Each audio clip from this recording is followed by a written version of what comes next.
ஹே மக்களே, அப்போ நம்ம ஆவலாக காத்துட்டு இருந்த நாள் வந்துருச்சு. நம்ம புள்ளிக்கோழியோட ஹேட்சிங் வந்து ஸ்டார்ட் ஆயிடுச்சு. நம்ம வெள்ளை புள்ளியோடது நான் முதல்லையே திறந்து பார்த்துட்டேன். ஒரு 2 முட்டை என்னமோ விரிஞ்சிருந்துச்சு. அதோட முட்டையோட மட்டும் எடுத்துகிட்டு அடைச்சி வச்சுருந்தேன். இப்போ எவ்வளோ குஞ்சு விரிஞ்சிருக்குதுன்னு பார்க்கலாம்.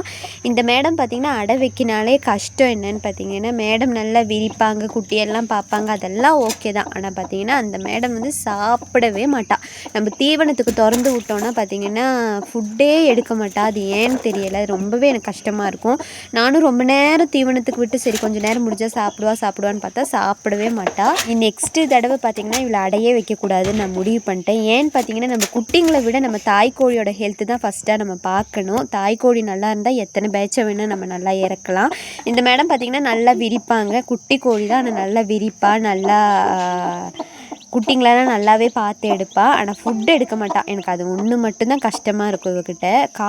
காற்று மாதிரி இருப்பாள். சின்ன கோழி குட்டிங்க கூட கொஞ்சம் வெயிட் இருக்குமே தவிர இந்த மேடம் வந்து சுத்தமாக வெயிட் இருக்க மாட்டாங்க. அது கொண்டு வந்ததுலேருந்தே அப்படி தான். இந்த ஹேட்சிங்கில் எனக்கு ரொம்ப ஷாக் கொடுத்த விஷயம் என்னன்னு பார்த்தீங்கன்னா, இன்றைக்கி வந்து இந்த மேடம்க்கு வந்து 20வது நாள் தான் ஆகுது. நம்ம எல்லா பேட்சு கோழி குஞ்சுங்களும் பார்த்திங்கன்னா 21வது நாள் தான் கிராக்கு விட்டு நைட்டு தான் எல்லாம் விரிய ஆரம்பிக்கும். இவளுக்கு பார்த்திங்கன்னா 20 நாள் தான் ஆகுது. 20வது நாளே பார்த்திங்கன்னா 3 கோழி குஞ்சுங்க ஹேட்ச் ஆயிடுச்சு. பாக்கியெல்லாம் பார்த்திங்கன்னா மூக்கு கொத்திருக்கு. என்னடா இது அதிசயமாக இருக்குதுன்னு நினச்சேன். ஆனால் டேட்டெல்லாம் பார்த்திங்கன்னா பக்கா ஃபிக்ஸ். நான் அடை வச்ச அன்னைக்கே பார்த்திங்கன்னா கேலண்டரில் குறித்து வச்சுருவேன். பார்த்திங்கன்னா 20 நாள் தான் ஆகுது. அது என்னன்னு ரீசன் தெரில. இந்த முட்டை பார்த்திங்கன்னா மக்களே கிராக்கு நம்ம வந்து கேண்டில் டெஸ்ட்டில் தான் வந்து நம்ம கண்டுபிடிச்சோம் கிராக்குன்னு சொல்லிட்டு. கேண்டில் டெஸ்ட்டில் பார்த்திங்கன்னா கரு வேறு கூடி இருந்துச்சு. அதனால் நம்ம வந்து முட்டை எடுக்கலை. அப்போ வந்து இந்த ஹேட்சிங்கில் உங்களுக்கே தெரியும், வீடியோஸ் பார்த்துருந்தீங்கன்னா தெரியும், ஒரு ஸ்பெஷல் இருக்குது. என்னென்னு பார்த்திங்கன்னா நம்ம வந்து நம்ம வீட்டுக்காரோட ஃப்ரெண்டோட முட்டையை வாங்கி வச்சுருந்தோம், 4 முட்டையை. அதில் வந்து எனக்கு வந்து மொட்டைக்கடுத்து கோழி 1வது கிடைக்கணும்னு சொல்லிட்டு ரொம்ப ஆசையாக வெயிட் பண்ணிகிட்டு இருந்த ஹேட்சிங் இது. அப்போ வந்து பார்த்திங்கன்னா அவங்க கொடுத்த 4 முட்டையில் தான் பார்த்திங்கன்னா ஒரு முட்டை கிராக்கு. அது வந்து நமக்கே தான் அந்த மாதிரி வாய்க்கும்னு நினைக்கிறேன். அதனால் அந்த முட்டையை வந்து நம்ம வந்து எடுக்க வேணாம், அதில் மொட்டைக்கடுத்து கோழி இருந்துருமோன்னு சொல்லிட்டு நான் வந்து அதில் வந்து டேப்பெல்லாம் ஒட்டி வச்சுருக்கேன். டேப் ஒட்டுற முட்டை விரியுமா என்னன்னு தெரியலை. வெயிட் பண்ணி தான் பார்க்கணும். மற்ற முட்டைலாம் பார்த்திங்கன்னா மக்களே கிராக் விட்டுருக்கு. இதில் மோஸ்ட்லி பார்த்திங்கன்னா நம்ம கருப்பு கோழியோடதும் அவங்க கொடுத்த முட்டையும் ஒரு 2 முட்டை நம்ம மாமியார் கோழியோடது வச்சுருக்கோம், அவ்வளோதான். அதில் பார்த்திங்கன்னா அவங்க கொடுத்த முட்டையில் பார்த்திங்கன்னா 4 முட்டையில் ஒரே ஒரு முட்டை தான் விரிஞ்சிருக்கு. அந்த வெள்ளை கோழி குஞ்சு இருக்குது பார்த்திங்களா, அது மட்டும் அவங்களுக்கு விரிஞ்சிருக்கு. அவங்க கொடுத்த முட்டை அது வந்து மொட்டைக்கழுத்து கோழி இல்லை. இனி பெருசானால் தான் தெரியும் முள்ளங்கோழியா என்னன்னு சரியாக தெரியலை. அது வந்து பாக்கி முட்டை வந்து நம்ம ஆவலாக காத்துட்ருக்கோம். மொட்டைக்கழுத்து கோழி கிடைக்குமா இல்லையான்னு சொல்லிட்டு. எல்லா முட்டையும் பார்த்திங்கன்னா கிராக் விட்டுருக்கு. ஒரே ஒரு முட்டை மட்டும் மூக்கு கொத்தலை. நாளைக்கு காலையிலக்குள்ளே எல்லாம் விரிஞ்சிரும்னு நினைக்கிறேன். ஆவலாக வெயிட் பண்ணிகிட்ருக்கேன் மொட்டைக்கழுத்து கோழி கிடைக்குமான்னு சொல்லிட்டு. எனக்கு ரொம்பவே ஆசை மொட்டைக்கழுத்து கோழி வேணும்னு சொல்லிட்டு. நம்ம வந்து அவங்க கிட்ட மொட்டைக்கழுத்து கோழி இருக்குது, கோழி வேணால் எடுத்துக்கோங்கன்னு சொன்னாங்க. எனக்கு வந்து நம்மளாக ப்ரீட் பண்ணி சின்னதுலேருந்தே நம்ம வளர்த்து பெருசாக்கணும்னு சொல்லிட்டு எனக்கு ரொம்பவே ஆசை. அதனால தான் முட்டை வாங்கியிருக்கோம். அது மொட்டைக்கழுத்து கோழி இருக்குமான்னு சொல்லிட்டு அவங்களுக்கே டவுட்டு தான். ஏன்னா நிறைய கோழி முட்டை போடும்போது அதில் எது மொட்டைக்கழுத்து கோழி முட்டை போட்டதுன்னு நமக்கே கண்டுபிடிக்க முடியாது.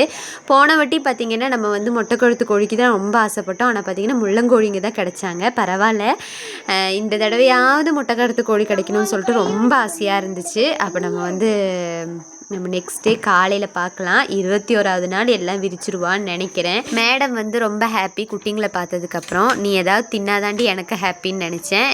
நார்மல் டைமில் சாப்பிடுவா, அந்த அடை வைக்கிற டைமில் மட்டும்தான் சாப்பிட்றதில்ல. இன்னி இதுக்கப்புறம் சாப்பிட ஆரம்பிப்பான்னு நினைக்கிறேன். இதோட மேடம்க்கு வந்து செகண்ட் பேட்ச்சு. ஃபஸ்ட்டு பேட்ச்சை நல்லாவே காப்பாற்றி எடுத்தா, இதையும் காப்பாற்றி எடுப்பான்னு நினைக்கிறேன். நம்ம நெக்ஸ்ட் டே காலையில் வந்து எந்திரிச்சோட்டியே ஃபஸ்ட்டாக வந்து நம்ம திறந்து பார்த்தோட்டி மக்களே முன்னாடியே நின்றுட்டு இருந்தான் நம்ம மொட்டைக்கழுத்து கோழி. ஐயோ, எனக்கு பார்த்தோட்டி அவ்வளோ சந்தோஷம். எனக்காக தானே காத்துட்டு இருந்தேன்னு சொல்லிட்டு திறந்தோட்டி அப்படியே முன்னாடியே நின்றுட்டு இருந்துச்சு. ரொம்பவே சந்தோஷமாயிடுச்சு. ரொம்ப அழகாக இருக்குது பாருங்களேன். ஃபஸ்ட் டைமாக நம்ம எது பார்க்கும்போது ரொம்பவே சந்தோஷமாக தான் இருக்கும். ஃபஸ்ட் டைமாக நான் பார்க்குறேன். வேறு ஏதாவது இருக்கா மொட்டைக்கழுத்து கோழின்னு திறந்து பார்த்தோம். ஆனால் பார்த்திங்கன்னா இல்லை, இவன் மட்டும்தான் இருந்தான். ஒரு குட்டி மொட்டைக்கழுத்து கிடச்சிச்சின்னு சொல்லிட்டு ரொம்ப சந்தோஷமாக இருந்துச்சு. இந்த முட்டை பார்த்திங்கன்னா அவங்க கொடுத்தது தான். ஆனால் இது பார்த்திங்கன்னா உடையவே இல்லை. என்ன ரீசனாக இருக்கும்னு சொல்லிட்டு நம்ம வந்து டார்ச் அடித்து பார்த்தோம். ஆனால் அதில் பார்த்திங்கன்னா கரு ஃபுல்லாக கூடி உள்ளேயே கோழி குஞ்சு இறந்துருக்கு. ஆனால் நம்ம வந்து சரி அது பரவாயில்ல, நான் அவங்க கொடுத்ததுல 3 ஹேட்சிங் ஆயிடுச்சு, 1 மட்டும்தான் இப்படி ஆச்சு. அதில் இவன் கிடைச்சதுல தான் எனக்கு ரொம்ப சந்தோஷம். இவ்வளோ குட்டிங்கள்லேயும் இவன் கிடைச்சதுன்னொட்டி ரொம்ப சந்தோஷமாக இருக்குது. எப்படியாவது காப்பாற்றி சர்வைவ் ஆகி வந்துடணும் இவன். அதுவும் பார்த்திங்கன்னா சேவலாக மட்டும் இருக்கக்கூடாது, நமக்கு கிடைக்கிறது மொத்தம் சேவலை தான் அமையுது. பெட்டையாக வரணும்னு சொல்லிட்டு ரொம்ப ஆசையாக இருக்குது. அங்கே பாருங்க தலையில் மட்டும் தொப்பி இருக்குது. ஷோ என்ன க்யூட்டாக இருக்கான்ல. இப்போ நான் ரொம்ப நாள் ஆசைப்பட்டது நடந்துருச்சு. அவன் ஒன்று எப்படியாவது சர்வை பண்ணி வந்துடணும்னு சொல்லிட்டு நான் வேண்டிக்கிறேன். அப்போ உங்கள் வீட்டிலலாம் எத்தனை பேர் வீட்டில் மொட்டைக்கழுத்து கோழி இருக்குதுன்னு சொல்லிட்டு கமெண்ட் பண்ணுங்கள் மக்களே, நானும் தெரிஞ்சுக்கிறேன். அப்போ நெக்ஸ்ட் வீடியோவில் இவனுங்களெல்லாம் அட்டைப்பட்டிலெல்லாம் போட்டு நம்ம வந்து ஃபஸ்ட்டு தீவனம் தண்ணியெல்லாம் கொடுக்குறத பார்க்கலாம். அப்போ நீங்களும் பார்க்க மறக்காம நம்ம சேனலை சப்ஸ்கிரைப் பண்ணிக்கோங்க மக்களே.